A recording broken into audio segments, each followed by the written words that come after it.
Hey, this is Across America Good News Edition, and I am Chip Brewster, national digital host with Nexstar Media. Welcome into this show where we, by its name, take you across America and bring you a series of unique feature stories from our local journalists, the real boots on the ground type. So over the next 30 minutes, I'll bring you, let's see, I've got New Orleans, Syracuse, Rochester, Harrisburg, Columbus, like truly, we go all over the country on this show. What are some of the stories that I have in store for us today? Well, we'll meet a group that puts together beds for kids in need, a young man who brings a passion for a cube to a festival, the Golden Knights. You're familiar with them. We're gonna jump out of some planes. A woman using an ancient art involving human hair, the Times Square ball drop, a whole different way to experience that, and a 70-pound cutie named Glenn. I don't say that every day, I promise you. Before we get to those stories, though, we're going to begin with one from our station in Evansville, Indiana. And this is about a young man who has accomplished something pretty cool, but the organization that made it possible, that's what I think the real story is with this one. This is truly a remarkable young man. Between school and sports practice, Simon Verkamp hops on a mower to help people in need. A 12-year-old with a servant's heart. I just found an enjoyment of, I love helping people and riding the lawnmower, and I like to listen to music while I mow. Verkamp saw the Raising Men and Women's Lawn Care Services 50-yard challenge on social media and started it last year. It's a nonprofit based in Alabama that encourages kids to get out and help neighbors in need. Over 6,000 kids participate in it nationwide. Kids are stepping up and they're making a difference. You know, no one's forcing them. They're getting out there and they want to make a difference in the community. It means so much, especially the people that are on fixed incomes, the elderly, the veterans. Now, several months later, Verkamp checked off the 50th yard, and it came with a surprise. How you feeling, Simon? Good. Founder Rodney Smith Jr. surprised Verkamp with some new equipment, a lawnmower, leaf blower, and weed whacker, and even a Letterman jacket. His parents say they are beyond proud. They help him get to houses to mow several times a week. He wants to do something good for people all the time. And so this is a great challenge for him to jump into and share it with the world, all the help he can do. Now that school started, he'll come home from school, you know, after being at school for 7-8 hours, come home at 2:30, and then go straight to mow someone's yard, and then have to be back home at 4:30 to grab a quick bite before going to football until 7 o'clock at night. Verkamp says he doesn't do it for the money or even a thank you. They always try to pay me. I'm like, no, it's for free. I don't count. And they're like, oh, just let me give you a tip. I'm like, no. And they're like, thank you so much. As the seasons change, Verkamp says he still plans on helping others. Snow shoveling and leaf removal and whatever they need. In Posey County and Powell, Eyewitness News. So you caught it there. He accomplished the 50-yard challenge, but that challenge was issued by a group. It is Raising Men Lawn Care Service, and they've expanded. They also have a Raising Women Lawn Care Service based in Madison, Alabama. They've been featured multiple times, social media, other media organizations. But one thing I looked up for sure, just to make sure, they're based in Alabama, but the challenge is open to any kid, they say, city, state, or even country. So if there's someone you know that you think would enjoy helping others through lawn service, just mowing some lawns, let them know that that organization exists and that, yeah, after 50 lawns, they get a personal visit. That's what they've pledged, and some new equipment too. So super cool combination of things happening there, right? And across the country, the Alabama to the Indiana, and wherever you are, maybe someone's participating in that organizational challenge. Well, let's move on to our next story. We're gonna stick with our young people intro here, and this one is about the group that is building beds for those in need, specifically for kids, and it's coming to us from our station. Did I not mention it?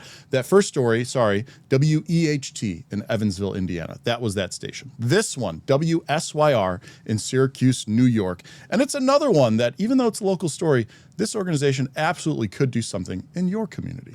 50 children will soon have a new bed to call their own, following the first ever bed build in Cortland for Sleep in Heavenly Peace. The program has already built more than 8,000 beds for local children in need, and now it's expanding its reach with one simple goal: making sure no kid has to sleep on the floor. Well, the folks here contacted us and said, hey, we would like to get this going. And so we are actually expanding our Syracuse chapter for a hub here, a delivery hub. So we're building beds here today to put in that hub in Cortland to be delivered to children in Cortland. A community effort addressing the need head on. And this is what's awesome, is that you get a community that says, hey, we have a need. There's children that don't have a bed of their own. The volunteers will work at different assembly stations like this, working to make 50 beds at today's event. For many of the volunteers, they are inspired by the children who they meet when they go to drop off the beds, and that's what keeps them going. I delivered this one little girl that was about 4 or 5 years old, and when I went into her, I said, who's getting a bed today? She says, I'm getting a bed. I said, where are you going to sleep tonight? She says, I sleep right here. And she pointed behind her on the floor. And then I said to her, no, you're not sleeping there. And then she corrected me. She says, no, I sleep right here. And that's because that's all she'd ever known. For the people making it happen, the community support is just as comforting as the mattresses. The outpouring of support from people saying, I can do a little bit, or I can do a lot, or I want to do this, is just absolutely amazing. It takes a community, and we've got a great community behind us. And for the volunteers, the job isn't finished until every child has a bed to sleep in. In Cortland, Eddie McAlpine, News Channel 9. Very cool organization. You heard that, expanding from Syracuse and becoming more of a hub. And like I said, there might be a very similar organization in your neighborhood as well. Next story. Again, young folks. I don't know. That's just how I ordered the stories here today. This one, though, more of an individual feature, kind of like that first story that we did, on a teenager who really took to a cube to the point where they can do it lightning fast and wanted to share that passion with others. And you know, this one comes from our station WGNO in New Orleans. And if there's one place that can put on a festival, it's New Orleans. It is puzzling what New Orleans 14-year-old George Rivero, with his Rubik's Cube, was thinking. I'm thinking, what were you thinking? I was thinking about making a community that could basically come together, meet new people that share the same hobby. This is my 3x3 that I mainly use. For the last 2 years, George was drawing deep.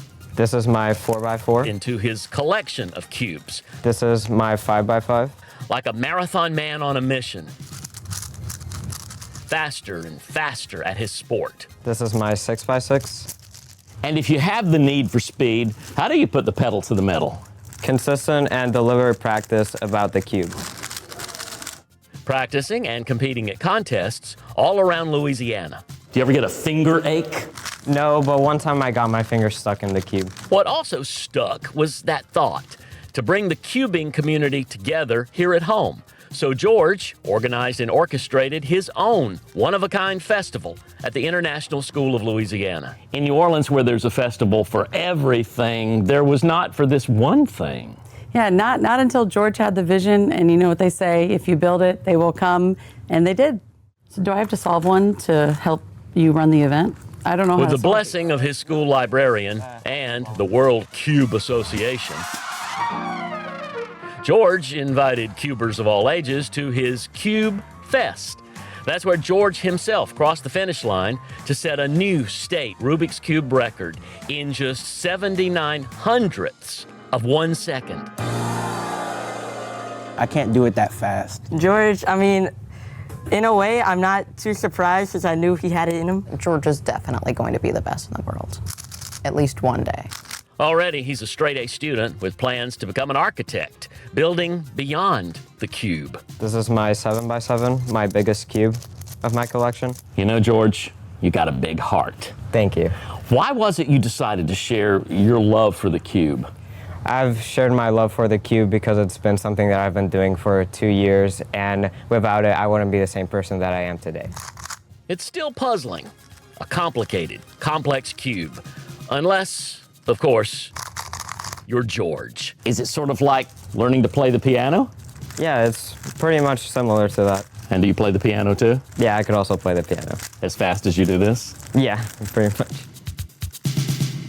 Oh, Bill Wood, the reporter on that story. We get a lot of his stuff here on Across America Good News Edition because he's always doing those unique feature pieces. And if you're looking for more of his stuff, WGNO, Check them out. We've got more Good News Edition stories for you coming up, including taking a flight with the U.S. Army Golden Knights and meeting someone who has become an expert at an ancient art involving human hair. Most interesting piece in today's program, if I do say so myself. Stick around.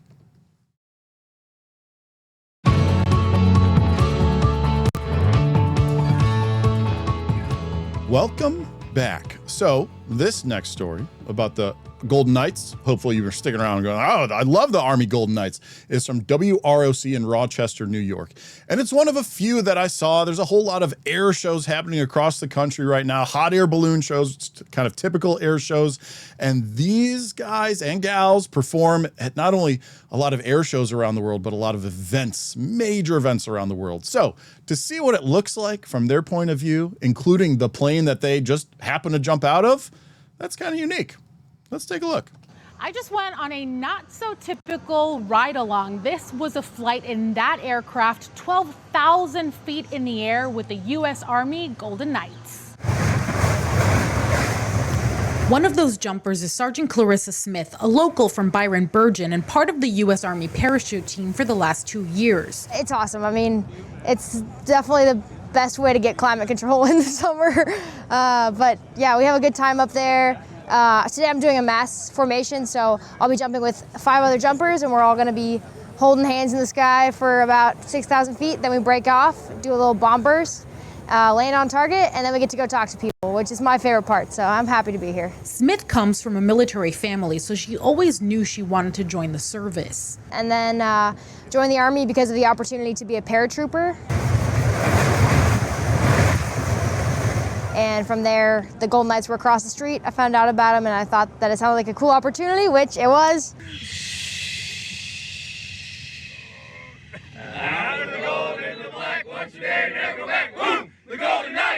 The camaraderie this team has was clear immediately. They were also very welcoming to civilians like myself, also riding along a veteran over 100 years old.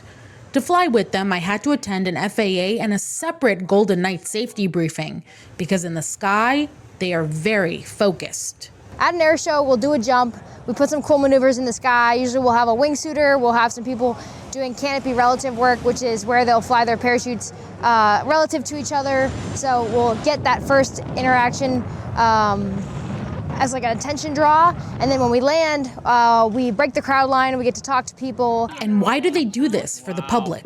We do the air shows to interact with the American public and talk to people and talk to them about the Army and try to inspire younger generations to join. The Rochester Air Show is over for us, but these guys, they get to do what they love all year round. Reporting in Rochester on Spitzer, News 8. So cool. I mean, I love a good air show in general. And then the video where you go up with somebody to check out the behind the scenes, and it didn't look like she actually got to jump with them, but watch them jump. Still, very cool experience, and I'm glad that we got to go experience that all together. Speaking of experiences, here's a unique one for you. Someone that's adopted a very ancient form of art, creating jewelry where the material is human hair.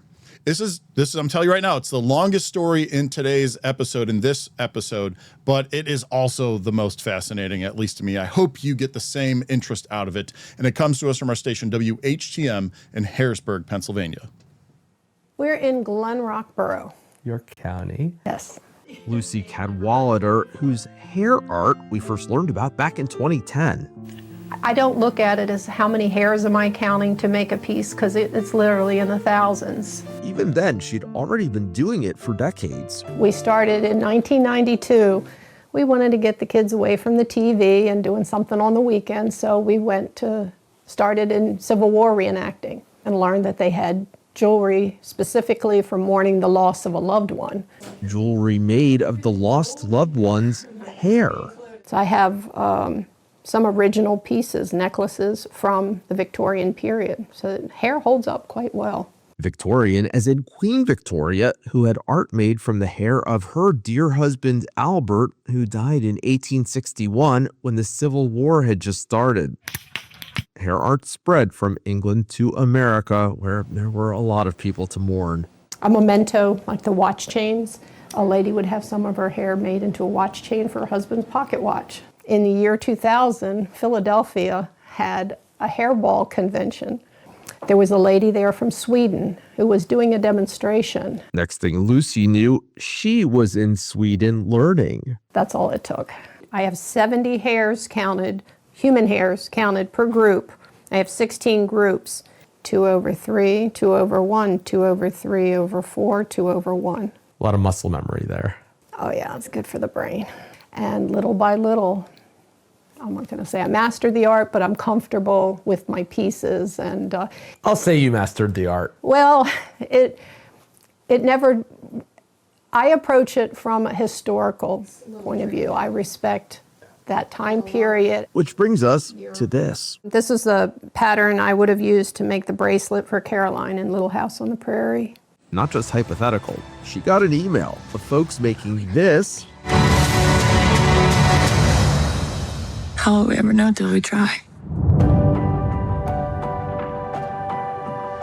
Had heard about this. And I completely thought it was my daughter or a friend playing a trick on me. It wasn't. So I contacted them back and said, it'd be a huge honor, how can I help? The assignment? And we would like you to construct a hair bracelet similar to what they would have worn back then in that specific hair color. And they sent me a picture of the sister, and then I matched it with hair extensions, because you don't expect a movie star to send their locks of hair. They needed 3 of them. One for Caroline, one for her stunt double, and then one as an extra if something were to happen. Welcome to Independence, Mr. Ingalls. Finally, season 1 dropped, and yes, I binge watched. I watched the whole 8. I started at around 2 in the morning. I must confess. Founders Day episode, she's holding a baby, and it's very prevalent there. you can see it right there in the trailer. Lots of other Lucys, you might say, crafted all the other details. And it was so nice. They found local artisans to do this, not, big name people. Not an assembly line.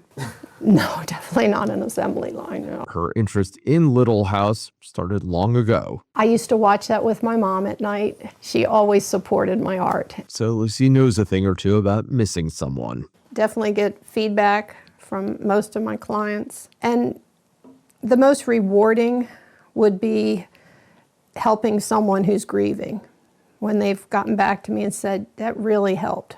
As for Little House, season 2 is in production, and yes, Lucy is a part of it. And again, can't disclose what they wanted made, but there's quite a bit more. You're going to get me to watch Little House on the Prairie. I hope so.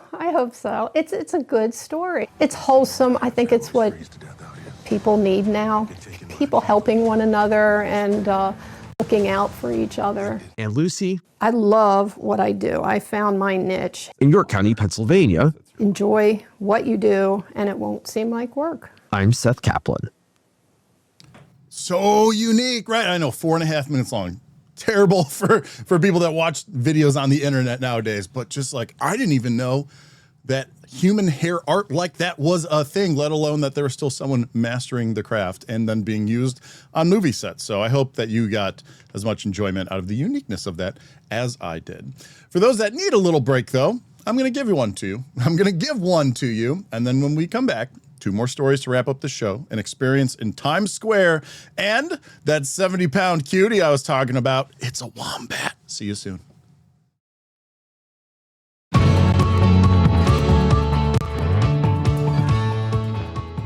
We are back. I have never been to Times Square for the ball drop. I actually have some friends that did, and based on what they told me, I don't know if I'll ever go. Just the amount of crowds, the amount of time that you have to wait to be there and be a part of it. But this, I think I would do. It comes to us from our station WPIX in New York City, New York, and it takes you back through the history of the ball drop, and then you get to sort of experience it without all the hassle. Check it out. Tens of thousands churn out each year to celebrate New Year's Eve, facing that iconic building where they drop the glittering ball. Now, the building that houses the ball is being transformed into a modern-day destination for entertainment, technology, history, and art. In 1985, Times Square is dubbed the sleaziest block in America. The Times Square travel journey begins with a glass elevator ride up 19 stories. And once you arrive to the new observation deck, you're greeted with breathtaking 360-degree open-air views right above Times Square. Soon, it will be renamed Times Square in honor of this very building. People are taken through an immersive journey through the history of Times Square and the New Year's Eve ball. And you're actually on the 22nd floor of this building as it's being constructed. So you can see out into the city, circa 1904. You hear voices of the construction workers. Irish, Germans, Norwegians, Italians, blacks from Baltimore. From that experience, you transition into what we call our airship over Manhattan. We're 40 miles per hour and are approaching Manhattan. Ain't she beautiful? Right ahead is the financial district. Then from there, we take you to what we call decades of change. So we put you in a cabbie, got a cabbie with a New York attitude that takes you through Times Square. The market, the economy, it's all gonna crash, I tell you. The history of Times Square is not complete without the glittering ball that has welcomed each New Year since 1907. First ball is a replica made of iron and wood. It has 100 bulbs on it, and it weighs 700 pounds. The spirit of New Year's Eve and the story of New York all comes to life through the lens of Times Square. There you have it. That's the way to do it. You don't like the crowds or the waiting or the other stories that I've heard of. Maybe you have too. Go check out that exhibit instead. Final story for the day. Those that are longtime watchers, by the way, this is episode 50 of Across America Good News Edition. Yeah! But those that are longtime watchers know that I really like to have some kind of animal story in the show if I can get it. And boy, did we win this week. This one comes to us from our station WCMH in Columbus, Ohio. And it takes us to the Columbus, Ohio Zoo and Aquarium to meet a pretty popular guy named Glenn, who, as I've described since the start of the show, is 70 pounds of cuteness. He knows he's adorable. Mm-hmm. Oh, yeah. Meet Glenn, the southern hairy-nosed wombat. 70 pounds of cuteness. He has got a massive following, and as it turns out, we're lucky to have him. It was a big deal when he came here, and we had to do a lot of work to get it approved. The Australian government is very tight with their animals. They're very protective of them. As you can tell, he's amazing, so who wouldn't want to protect him? And so it's hard to get them here. And so there's only 7 zoos in the country that have them. We were here when he first arrived, and I have to say, he's only gotten cuter. On this trip, we had the chance to go behind the scenes and prep some enrichment for him. So today we're going to contra-feed him, and contra-feed just means that we're going to put his diet in something that he has to work a little bit harder to get to. Okay. That keeps him busy. It stimulates that natural foraging behavior. And so we're going to put his food into some paper bags. One of his other natural behaviors that we'll also use for his enrichment for today is wombats have bony plates on their back ends, and they use those to protect their burrows. So if, for example, a dingo were to try and go in their burrows, they would use, and we call it booty bumping, but it's essentially like a hip check. They would use that bony plate to kind of smash the predator against the top of the burrow. So we try and encourage that booty bumping behavior. So we're going to give him a hanging fire hose cube on a bungee. Glenn, we want to see you work that thing. Glenn isn't just adorable, he's an ambassador for conservation. Basically what we try to do at the zoo, and it's very easy to do with Glenn because he has such a big fan club, is really have people fall in love with wildlife. And when you love something, you want to protect it. And so by giving people those connections and letting them see Glenn and talk about Glenn and watch him do his natural behaviors, we encourage that that kind of conservationist mind in all of our guests, so that not only for the Glens of the world and in Australia, but also for all animals and local animals who also need our help. Right? So cute. So cute. I definitely stole that saying from the reporter, as you heard in the story, but it was a good one. And I got to be honest, I haven't seen a wombat in person, so this is my first interaction in a way, and I had to roll with it. Anyway, I like animals. What can I say? I also like doing this show, and I appreciate everybody that joins me every week for another episode, or Pilar when she fills in, or Basil when he fills in, but it's a team effort for sure. Nonetheless, my favorite part of the job And thank you for allowing me to do that. Until the next time I see you on the digital airwaves, I'm Chip Brewster. Take care, everybody.